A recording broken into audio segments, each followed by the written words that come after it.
Hey friends, I recently found myself in a really small seat on a long flight.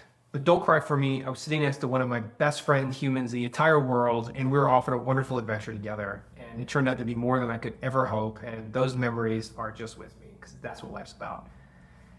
Now, he slept head against the window, and I was in a book that I just couldn't put down. It was called The Courage to Be Disliked, the Japanese phenomenon that shows you how to change your life and achieve real happiness. It's a mouthful, so's the book, and I'm still going through it again, and I probably need to read it a couple more times before taking a deep dive with you. But there's a couple of concepts that couldn't wait to be shared, and I want to get them out there. Here's the first one, a couple of light edits just for clarity. When you are conscious of the competition and victory and defeat, it is inevitable that feelings of inferiority will arise. Because you are constantly comparing yourself to others and thinking, I beat that person or I lost to that person. The inferiority complex and the superiority complex are extensions of that. We need to get away from worrying about what other people think. The reality is they do it less often than we think. More importantly, aren't we all here to help each other? Why do we have to compete with each other? Now that's easy to say, hard to do, especially for me. That point's important. Don't think for a minute that I don't give credence to the thoughts of others all of the time. It's particularly true for those closest to me. But it also applies to strangers, and I'm not immune from wanting to be admired or liked. We need to get comfortable, or maybe I need to get comfortable with the fact that I'm not good at many things, maybe, or that I'll never be the best at anything in the world. And for some of us, that's hard to swallow. What I've realized is the competition is in the mirror, not out the window.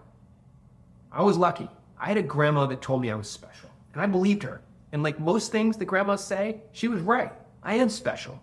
Some of that good, and some of it devastatingly bad, but all of it me.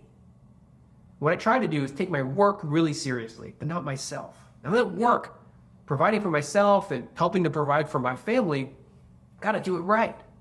But the problem occurs is when our ego gets wrapped up in that equation and the competitive voices sneak in.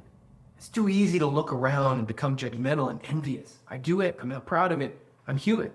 A decade ago, I read a book by Coach John Wooden that's helped me with it. Now, Coach Wooden won 10 NCAA national championships for basketball with UCLA. And he's famous for telling his players, don't look at the scoreboard, it doesn't matter. This comes from advice from his father, who used to tell him, focus on running the race, not winning it. Let the competition lose sleep about you. Don't lose sleep about the competition. I think Coach wouldn't believe this. That said, he uses the word competition 96 times in his book. Even this incredible man who did so much for so many, I know winning was on his mind. It's on all our minds. We're trying to survive.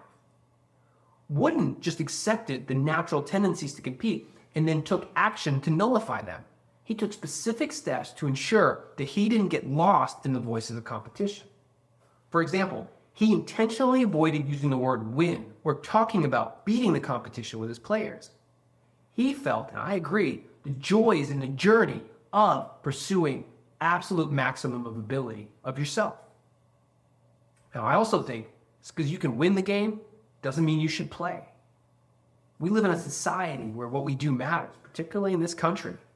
Often we allow our titles, our cars, and where we went to school, or didn't, define us. That scoreboard doesn't matter. And Wooden talks about this, and he says, never allow anyone to define your success. Wooden's talking about perspective here. When we let others define success, we're giving away our perspective and seeking external validation. When we own the definition, we can focus on what matters to us. Don't give the one thing that you control in this world away, your perspective. For me, winning is doing the work that matters and getting better. It's stepping away from the pixels to spend time with my humans. It's going on a run even when it's cold and I'm too tired. It's having that hard conversation I've been avoiding. Or as I've shared recently, it's setting boundaries and saying no. I'll leave you with one other point from The Courage to Be Disliked. Again, a couple light edits just for clarity. Here it is. Once you're released from the schema of competition, the need to triumph over someone disappears. You are released from the fear that says, maybe I will lose. You can celebrate other people's happiness with all of your heart. You become able to contribute actively to other people's happiness. The person who always has the will to help another in times of need is someone who may properly be called your friend. I think step one here is being a good friend to yourself. And if you didn't have a grandma like mine, you are special. Recognize that and go do something with it. Take care, friends. Bye.